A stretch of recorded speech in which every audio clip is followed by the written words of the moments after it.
বিসমিল্লাহির রহমানির রহিম। আমরা দেখেছি ৭৬-এর মনান্তর ১৭৭৬ সালে এদেশে যে দুর্ভিক্ষ হয়েছিল, ১/৩ লোক মৃত্যুবরণ করেছিল, কোটি খানেকের মতো লোক। এখন বিষয়টা হলো, আমরা সেই অর্থনৈতিক দৈন্য দশা থেকে কি সেরকমভাবে উন্নতি করতে পেরেছি? বিষয়টা মনে হয় সেরকম না। আজও আমাদের রাষ্ট্র পরিচালনার ক্ষেত্রে আর্থিক সংকট বিদ্যমান বলে আমার মনে হয়। এর একমাত্র কারণ হলো আমাদের থাকা যে ম্যান পাওয়ারটা, এই ম্যান পাওয়ারটাকে আমরা সঠিকভাবে ব্যবহার করতে পারছি না। আমাদের এই মানুষগুলা যদি সিঙ্গাপুরে যে কাজ করে সেই দেশের উন্নয়ন করতে পারে, জাপানে যে কাজ করে সেই দেশের উন্নয়ন করতে পারে, কাতারে গিয়ে স্টেডিয়াম তৈরি করতে পারে, অনেক সুউচ্চ ভবন তৈরি করতে পারে এবং বিভিন্ন দেশে গিয়ে সেই দেশের উন্নয়নে বড় ভূমিকা পালন করতে পারে, কেন আমরা আমাদের দেশের এই মানুষগুলো এই দেশে থেকে উন্নতি করতে পারে না? আমরা যদি শুধু ইংল্যান্ডের একটা পরিসংখ্যান নিই যে সেখানে মেজরিটি রেস্টুরেন্ট বাংলাদেশিরা পরিচালিত করে এবং সেগুলো বিশ্বমানের, কিন্তু আমাদের দেশের রেস্টুরেন্টগুলো দেখা যাচ্ছে যে ম্যাক্সিমামই ভেজাল খাবার রয়েছে এবং অনেক জায়গায় পত্রিকায় আমরা দেখতে পারি কুকুরের মাংস তারা পরিবেশন করছে। তাহলে শুধু এনভায়রনমেন্টাল চেঞ্জের কারণে একই মানুষ বিদেশে যে তাদের উন্নয়নে ব্যাপক ভূমিকা পালন করতেছে, but sitting in Bangladesh they can do anything for the progress of their own country. সেই জন্য আমার মনে হয় এই জন্য রাষ্ট্রীয় মিসম্যানেজমেন্টই এজন্য দায়ী।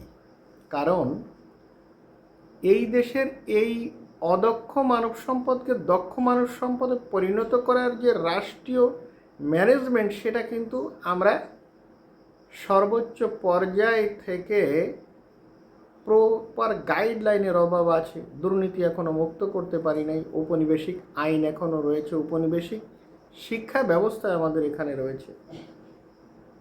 এই জন্য কিন্তু আমাদের একজন দক্ষ মানব দরকার। আমরা যদি পরিসংখ্যান নিই তাহলে দেখতে পারি শহীদ প্রেসিডেন্ট বীরুত্তম জিয়া রহমান ক্ষমতায় থাকাকালীন অবস্থায় ইরিগেশনটাকে উনি আপডেট করেছিলেন, খাল খনন করেছিলেন। বিদেশে আমাদের শ্রমিক ভাইদেরকে প্রেরণ করার প্রচেষ্টা করেছিলেন এবং সফল হয়েছিলেন। গার্মেন্টস সেকশনে উন্নতি করেছিলেন। উনি যে গাইডলাইনটা প্রদান করতে সক্ষম হয়েছিলেন জনসংখ্যাকে জনসম্পদে পরিণত করার জন্য, উনি যদি ৮০ বছর বেঁচে যেতেন হয়তোবা মাহাতির মোহাম্মদ হতেন আর বাংলাদেশটা মালয়েশিয়া হতো। এটা কিন্তু বিদেশি ষড়যন্ত্র, দেশীয় শত্রুরা বুঝতে পেরে তাকে মেরে ফেলে। পরবর্তীতে আমরা কোনো প্রপার গাইডলাইন পাই নাই দেশের উন্নয়ন করার জন্য, কারণ পৃথিবীর সব জায়গায় জনসংখ্যা প্রায় কমছে, উন্নত দেশে আমাদের দেশে জনসংখ্যা বাড়ছে। এই সম্পদই হতে পারে একমাত্র আমাদের দক্ষ মানব সম্পদ। এটা তিনি অনুধাবন করে সকল এমপিওভুক্ত শিক্ষকদের ক্ষুদ্র বাজেটে 50% প্রদান করে জাতীয় বেতন স্কেল অন্তর্ভুক্ত করেছিলেন অল্প সময়ের মধ্যে।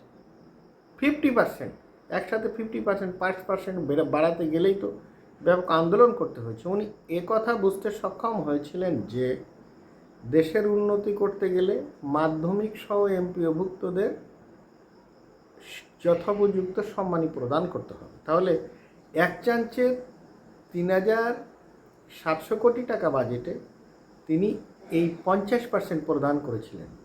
তাহলে আর 10টা বছর যদি এভাবে এডুকেশন সেক্টরটাকে ডেভেলপমেন্ট করা সম্ভব হতো, তাহলে আমরা একটা সমৃদ্ধ জাতিতে পরিণত হতাম।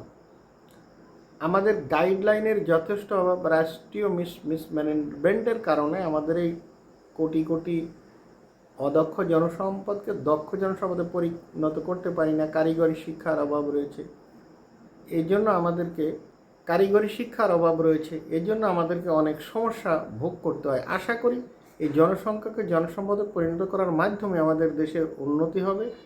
মেধাবীদের শিক্ষায় আনতে হবে, কারিগরি শিক্ষা কম্পালসারি করতে হবে। একমাত্র যারা মেধাবী তারাই উচ্চ শিক্ষায় যাবে, বেকারত্ব কমাতে হবে, না হলে ল অ্যান্ড অর্ডার সিচুয়েশনটা সুন্দর থাকবে না।